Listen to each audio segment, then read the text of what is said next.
Well, good morning. How are you doing? And I hope that you're having a great Monday and you're looking for a great start to your week. Man, this is going to be a great 10-minute tune up, man. Tap somebody in, get somebody to be a part of the 10-minute tune up for today. It's going to be a good one, y'all. It's going to be a really, really good one.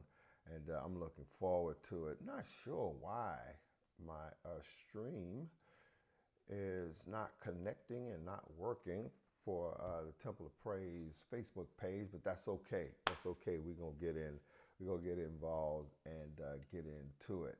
Well, over on my conference line, Sister Quana, how you doing, ma'am? 5825. Thank you for joining me. 3373. Thank you for joining me as well. Come on, man. Let's tap in. Let's get this 10-minute tune-up started for today.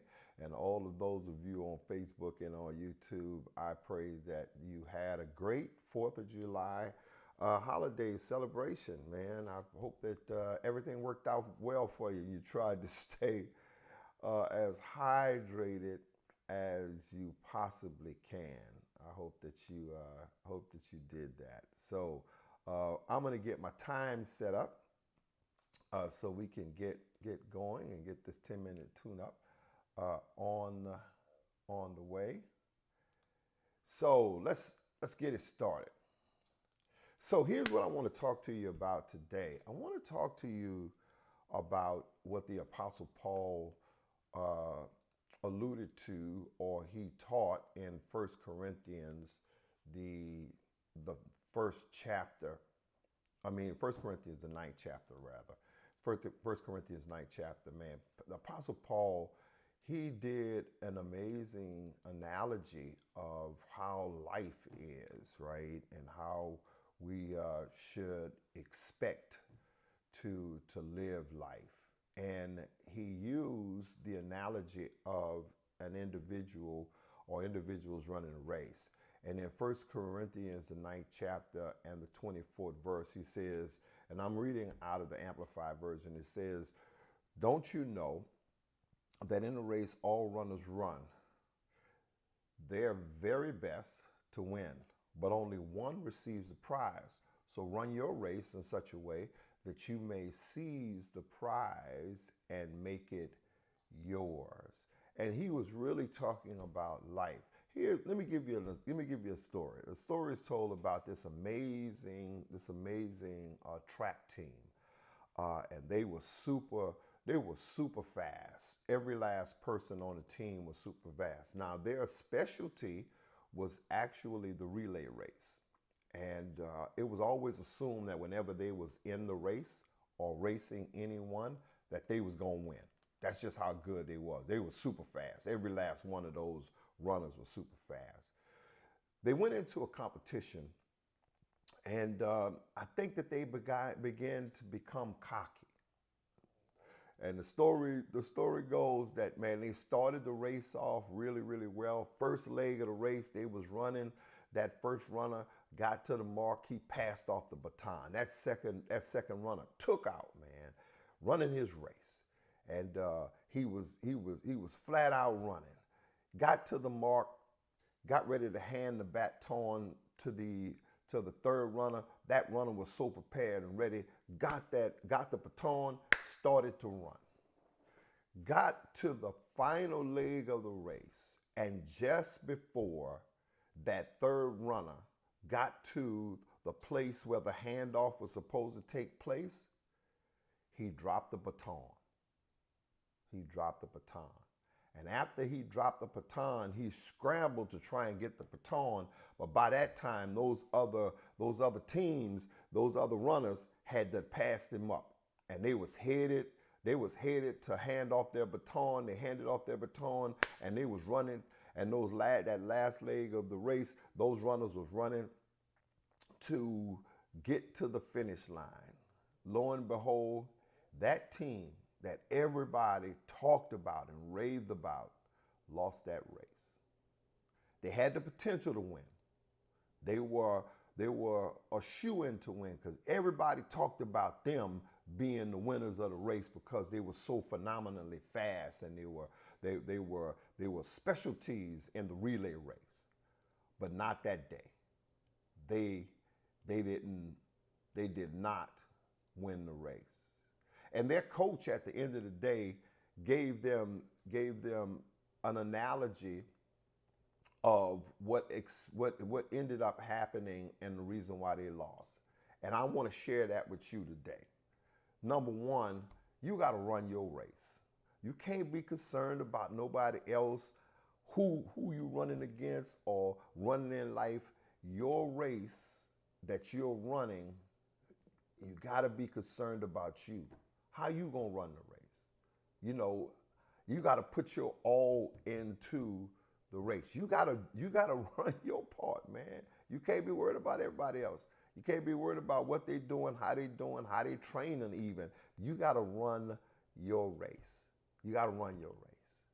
Number two, the second thing is that you got to focus on running after you receive the baton, man. I think that sometimes we're so premature in our efforts and trying to make things right. We're not focused on when the time comes for us to do what we need to do.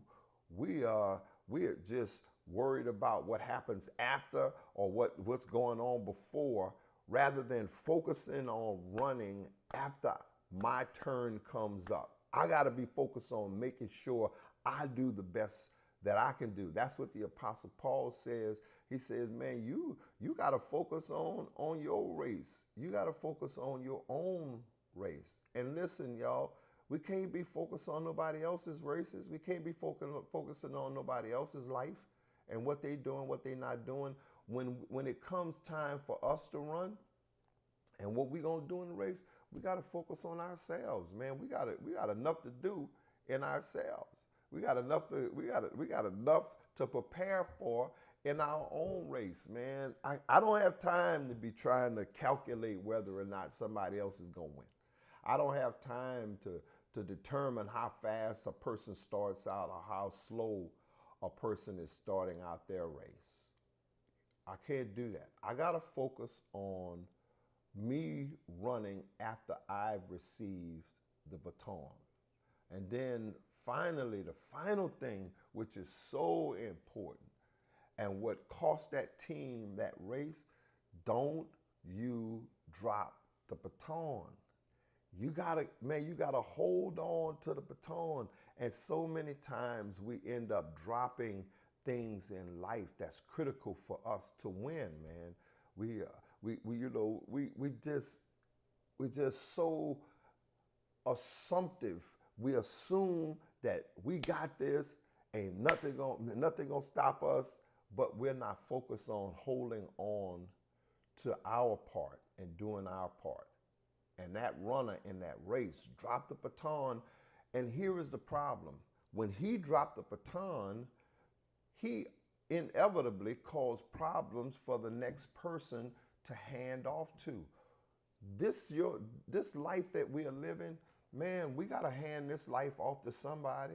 You know, the Bible talks about a man that leaves an inheritance for children's children is a good man. It says a good man leaves an inheritance to his children's children.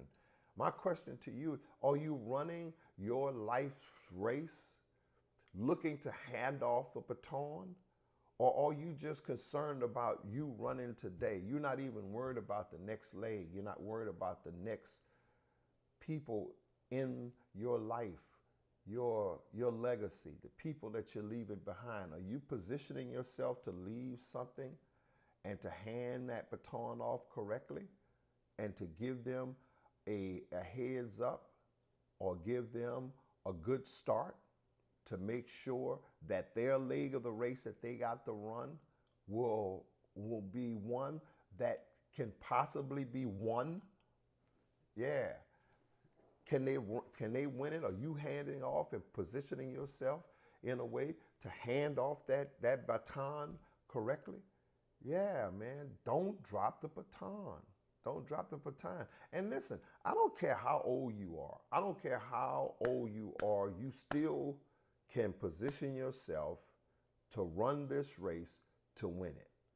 And if since you're living, you might as well live in a way that your future is gonna be bright, that your legacy is gonna be secure. You might as well run the race to win it, man. And you in it because you in it, make sure you win it. That's what life is all about, y'all. So I wanted to leave y'all with that, man. I just wanted to give you some encouragement and let you know that this race that you're in, this life race is winnable. You got everything that you need to win. The odds is not stacked against you. The odds are in your favor. You have a relationship with a God that can help you through this life. Don't you drop the baton. Focus on your own race, man. Don't focus on what everybody else is doing. Focus on your own race. And when you get the baton, man, when you get the baton, run like you want to win. Yeah, run like you want to win in life. Don't just live life vicariously like I'm just here. I'm just going to go to work, come home, go to work. You ain't trying to win. You're not trying to excel. You're not trying to do your level best. And that's what I want to leave you with today. I want to leave you with that today. I need you to run this race and run it in a way that you are certain to win.